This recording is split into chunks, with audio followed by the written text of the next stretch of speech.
ಈ ಕಾರ್ಯಕ್ರಮದ ಪ್ರಾಯೋಜಕರು ನಿಮ್ಮ ಆರೋಗ್ಯದ ಬಗ್ಗೆ ಕಾಳಜಿ ಹೊಂದಿರುವ ಅತ್ಯುತ್ತಮ ಗುಣಮಟ್ಟದ ಮಸಾಲೆಗಳು SK Hind food products. Eat healthy, stay healthy.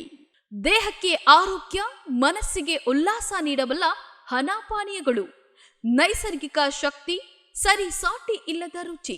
ದೀನಾರ್ traders ಮನೆ ಮತ್ತು ಕಟ್ಟಡದ ಸೌಂದರ್ಯಕ್ಕಾಗಿ ಬೇಕಾಗುವ ಉತ್ತಮ ಗುಣಮಟ್ಟದ ಪ್ಲೈವುಡ್, ಫ್ಲೋರಿಂಗ್, MDF ವೀನರ್ಸ್ ಮತ್ತು ಎಲ್ಲ ಬಗೆಯ ಡೋರ್ಸ್ಗಳಿಗಾಗಿ ಹಿಂದೆ ಸಂಪರ್ಕಿಸಿ 9845631675.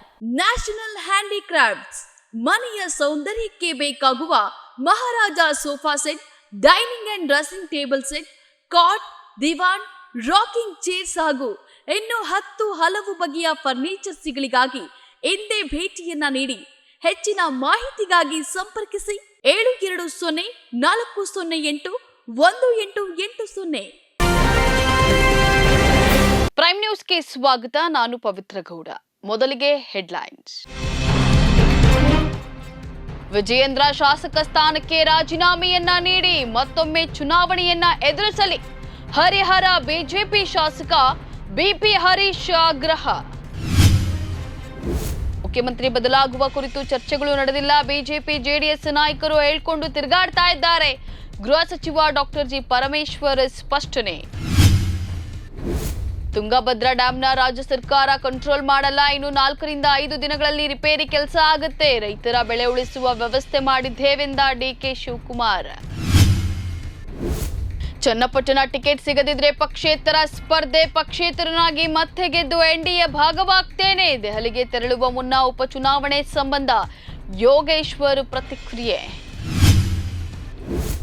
ಆತಂಕ ಸೃಷ್ಟಿಸುವ ಯತ್ನವನ್ನ ಹಿಂಡೆನ್ಬರ್ಗ್ ಮಾಡ್ತಾ ಇದೆ. ಸೆಬಿ ಮುಖ್ಯಸ್ಥರ ವಿರುದ್ಧದ ಆರೋಪದ ಕುರಿತು ತನಿಖೆ ಆಗಬೇಕು. ಬಿಜೆಪಿ ನಾಯಕ ಅಣ್ಣಾಮಲೈ ಒತ್ತಾಯ.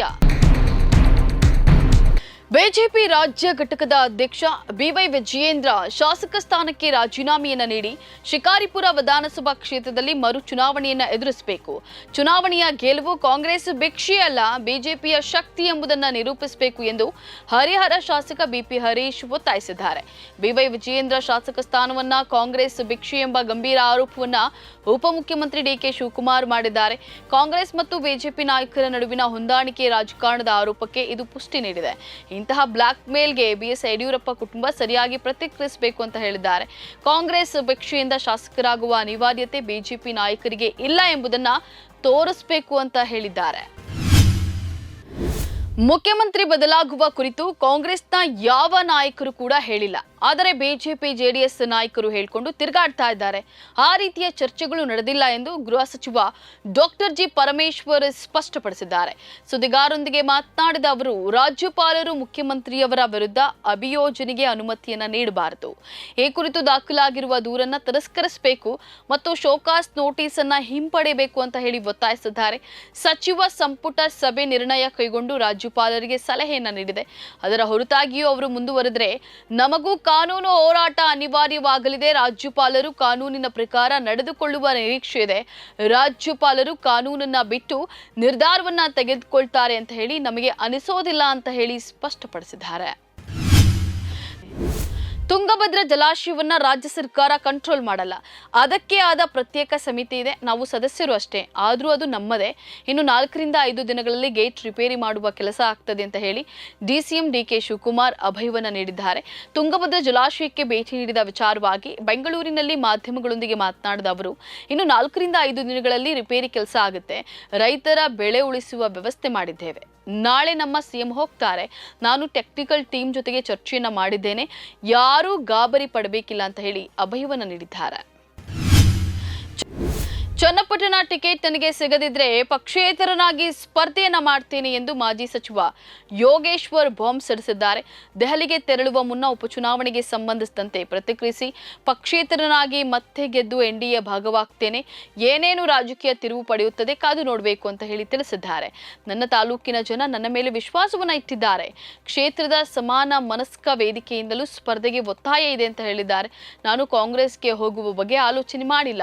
ಯಾರೂ ನನ್ನನ್ನು ಮಾತನಾಡಿಸಲಿಲ್ಲ. ಡಿಕೆಶಿ ಅವರು ಏನೇನೋ ಮಾತನಾಡ್ತಾರೆ, ಅದು ಅವರ ರಾಜಕೀಯ ತಂತ್ರಗಾರಿಕೆ. ಅವರಿಗೆ ಯಾವಾಗ ಏನ್ ಮಾತಾಡಬೇಕು ಅಂತ ಗೊತ್ತಿದೆ ಅಂತ ಹೇಳಿ ಡಿಕೆಶಿ ವಿರುದ್ಧ ಕುಟುಕಿದ್ದಾರೆ.